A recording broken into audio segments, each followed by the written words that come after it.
Right, నమస్తే, welcome to our channel. నేను Venkatesh, welcome to our channel.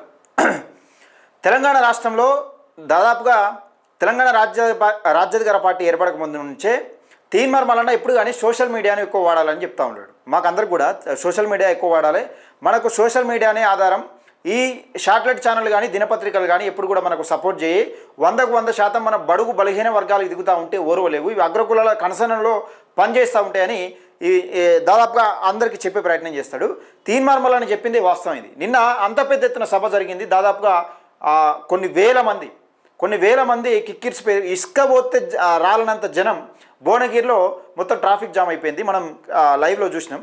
అయితే ఇక్కడ విషయం ఏంటంటే దాదాపు ఒక 12-13 పత్రికలు నేను తీసుకునే ప్రయత్నం చేసిన. 12-13 పత్రికలలో మన బీసీల వార్త, మన బడుగు బలహీన వర్గాల వార్త ఎక్కడ కూడా కనబడలేదు. ఒకసారి చూసే ప్రయత్నం చేద్దాం మిత్రులారా. అంటే ఈ శాటిలైట్ ఛానల్ కానీ ఈ పత్రికలు, ఈ దినపత్రికలు ముఖ్యంగా ఎవరి కనసానాలు నడుస్తున్నాయి అనేది ఒకసారి కీలకంగా అర్థమవుతుంది. ఒకసారి చూసే ప్రయత్నం చేద్దాం. ఇక్కడ ఆంధ్రప్రభ తీసుకుందాం. ఆంధ్రప్రభలో ఎక్కడ కూడా మన వార్త లేదు, బీసీలకు సంబంధించిన వార్త. ఆంధ్రప్రభలో ఎక్కడ కూడా పెద్ద వార్త లేదు. చూడొచ్చు, ఇక్కడ వార్త లేదు అసలు. ఆంధ్రప్రభలో వార్తనే లేదు, మెయిన్ పేపర్లో ఇక్కడ వార్త లేదు. ఆంధ్రప్రభలో ఇది మెయిన్ పేపర్. ఇగో వార్తలు చూడొచ్చు. ఇగో వార్తా పేపర్ ఇది. ఎక్కడైనా కనబడుతుందా బీసీల వార్త? అంత పెద్ద సభ జరుగుతూ ఉంటే ఇగో ఈడ లేదు. ఇంకోటి వెలుగులో చూసుకుందాం. వెలుగు పేపర్ కూడా చూడు. అంటే కాంగ్రెస్ పార్టీలో ఉన్నాడు కాబట్టి ఈయన బీసీలకు సంబంధించిన అంశం వేయదు. అంత పెద్ద సభ హిట్ అయింది కాబట్టి దాన్ని వేయద్దు. ఇగో ఇక్కడ చూడు వెలుగు. ఇక స్వేచ్ఛ, ఇగో దాదాపుగా ఒక 12-13 పేపర్లు తీసుకున్నాం. ఇగో ఇంట్లో చూడు, స్వేచ్ఛల ఎక్కడ కూడా లేదు. పేపర్లో అంత పెద్ద మీటింగ్ జరుగుతూ ఉంటే ఇదేంటిది ప్రజాక్షరమా? ఆ ప్రజాపక్షం, ఇది ప్రజాపక్షం. ఇక చూడురి, ఎక్కడ కూడా వార్త లేదు. ఇదేంటిది నినాదం. ఇది చూడురు ఒకసారి, ఇంట్లో లేదు. దాదాపుగా ఇట్లా ఒక 12-13 పేపర్లు. విశాలాంధ్ర ఇది లేదు. రైట్, ఇంకొకసారి మరొకసారి తీసుకుందాం. మన తెలంగాణ ఇగో ఇంట్లో లేదు, ఈ పేపర్లో లేదు. దిశ ఇంట్లో లేదు. రైట్, దిశలో లేదు. ఇక నమస్తే తెలంగాణ.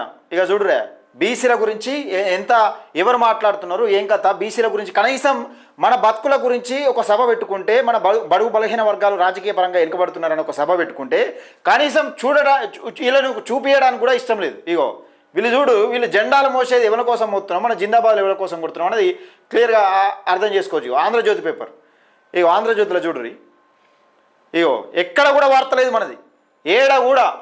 ఆంధ్రజ్యోతి, సాక్షి, ఇగో చూడురి, సాక్షిలో ఏమైనా ఉందా? సాక్షిలో లేదు. ఇగో సూర్య పేపర్ ఇది చూడు. ఇట్లా కొన్ని పేపర్లు తీసుకున్నా. అయితే ఇంట్లో కూడా వార్త లేదు మనది. నవ తెలంగాణ ఇంట్లో లేదు. ఇంకోటి ఏంటిది, ఇగో ప్రతిపక్షం అట, ఇంట్లో లేదు. ఇంకోటి ఏంటిది, ఇగో ఇదే ప్రతిపక్షం. విజయక్రాంతి, ఇగో లాస్ట్కి వస్తే విజయక్రాంతిలో మన పేపర్లో ఇది వచ్చింది. ఇది మన బడుగు బలహీన వర్గాల గురించి ఆలోచించే పేపర్ కాబట్టి మన దానిలో వచ్చింది. అంటే తీన్మార్ మల్లన్న ఎప్పుడు కానీ చెప్పేది ఇలా ముందు తరం, అంటే ముందు భవిష్యత్తు ఏం చేస్తారు, వీళ్ళు ఏం చేయబోతూ ఉంటారు, మనల్ని ఏ విధంగా కట్టడి చేసే ప్రయత్నం చేస్తారు అనేది సోషల్ మీడియా ద్వారానే. ఆయనతో సోషల్ మీడియా లేకపోతే, సోషల్ మీడియా పుణ్యమాని తెలంగాణ రాష్ట్రంలో ఏం జరుగుతుంది, భువనగిరిలో ఏం జరుగుతుంది అనేది క్లియర్గా కళ్ళ కట్టినట్టుగా చూపించే ప్రయత్నం చేసిండు. 100% సోషల్ మీడియా, యూట్యూబ్ ఛానల్లే చూపించినాయి. ఈ పత్రికలు ఇంత పెద్ద మీటింగ్ జరుగుతాయి, అంత పెద్ద మీటింగ్ జరిగితే ఎంత అణచివేసే ప్రయత్నం చేస్తూ ఉన్నారో అది క్లియర్గా చూసినాం. తెలంగాణ ఉద్యమ సమయంలో కూడా ఈ శాటిలైట్ ఛానళ్ళు ఎవరి కోసం పనిచేసినాయి? ఆంధ్రుల కోసం పనిచేసినాయి. తెలంగాణ ఉద్యమాన్ని చూపించకుండా ఎంతైతే అణచివేసిరో, ఇప్పుడు ఈరోజు బీసీ ఉద్యమాన్ని చూపించకుండా ఈ పత్రికల్లో కనబడకుండా చేస్తూ ఉన్నారు కదా. మీరు ఎంత అణచివేస్తే బీసీ ఉద్యమం అంతా ఉవ్వెత్తున ఎగిసిపడుతుంది. బీసీ ఉద్యమాన్ని ఆపే ప్రసక్తి ఉండదు. 100% రెట్టింపు ఉద్దేశంతో అన్నిట్లలో దోపిడే, ఉద్యోగాలలో దోపిడే, రాజకీయంగా దోపిడే, ఎక్కడైనా దోపిడే. ఈడబ్ల్యూఎస్ పేరుతోనే అడ్డగోలు దూసుకుంటా ఉన్నారు ఉద్యోగాలు. మా బడుగు బలహీన వర్గాల ఎస్సీ ఎస్టీలకు రావాల్సిన ఉద్యోగాలు కూడా వాళ్ళకన్నా తక్కువ వచ్చిన మార్కులకు కూడా, తక్కువ వచ్చిన వాళ్ళకు కూడా అగ్రకులాల వాళ్ళకు ఈడబ్ల్యూఎస్ కోటాలో ఉద్యోగాలు దొరుకుతూ ఉన్నాయి. ఎంత అన్యాయం ఇది! ఈ అణచివేత ఈ పేపర్లలో మీ పేపర్లలో రాకపోతే మా ఉద్యమం అవుతుందా? మీ పేపర్లలో రాకపోతే మా ఉద్యమం అవుతుందా? మీ పేపర్లలో చూపించకపోతే మా ఉద్యమాలు ప్రజలకు కనబడాయా? మాకు 100% అందుకే చెప్తా ఉంటారు తీన్మార్మలను ఎప్పుడు కూడా సోషల్ మీడియాని వాడాలి. 100% సోషల్ మీడియానే మనకు నిజంగా సోషల్ మీడియానే చూపెడతాడు మనకి ఎప్పుడు చెప్తాడు. ఆ మిత్రులారా, ఇది జరుగుతూ ఉన్నది. ఎంత అణిచివేస్తే బీసీ ఉద్యమం అంతా ఎగిసిపడతా ఉంటుంది. సరే, తీన్మార్మలను ఇప్పుడు బీసీల బతుకు అయితే రాయొచ్చు కదా, తీన్మార్మలన గురించి హైలైట్ చేయకుండా బీసీల గురించి గిట్ట మల్లన్న మాట్లాడిండు అని ఒక 2 అక్షరాలు రాస్తే తప్పైతుంది.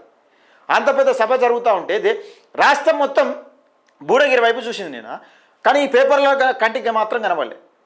ఏ విధమైన కుట్ర పడుతూ ఉన్నారు, ఏ విధంగా కుట్ర జరుగుతూ ఉన్నది ఒక్కసారి ఆలోచించుకోవాలి మిత్రులారా. దయచేసి ఈ కుట్రను పసిగట్టాలి. ఈ పేపర్లు మనవి కావు. ఈ శాటిలైట్ ఛానల్ కూడా ఈ అగ్రకులాల శాటిలైట్ ఛానల్ పనిచేస్తూ ఉన్నాయి, అగ్రకులాల కనసన్నలో పనిచేస్తూ ఉన్నాయి. ఈ దినపత్రికలు నమ్ముకుంటే మనకు లాభం దొరకదు. మీరు ఎంత అణచివేయాలని చూస్తే అంత ఉవ్వెత్తున ఎగిసిపడుతుంది మిత్రులారా. వీళ్ళు మనం ఒకటే ఆలోచించుకోవాలి. మనకు ఉన్నదల్లా ఏకైక ఆయుధం సోషల్ మీడియానే. ఇది 100% తీన్మార్మలను ఎప్పుడు చెప్పే మాటనే. సోషల్ మీడియా ద్వారానే మనం ప్రజలలోకి వెళ్ళాలి. సోషల్ మీడియానే ఎక్కువ ఉపయోగించుకోవాలి. సోషల్ మీడియా ద్వారానే మన కళ్ళ కట్టినట్టుగా బడుగు బలహీన వర్గాలకు ఏం జరుగుతుందని చూపించే ప్రయత్నం చేస్తాం మిత్రులారా. దయచేసి వీడియోని ఎక్కువ మందికి షేర్ చేసే ప్రయత్నం చేయండి. ఎంత కుట్ర జరుగుతుందన్నది ఒక్కసారి ఆలోచన చేసుకున్నాను.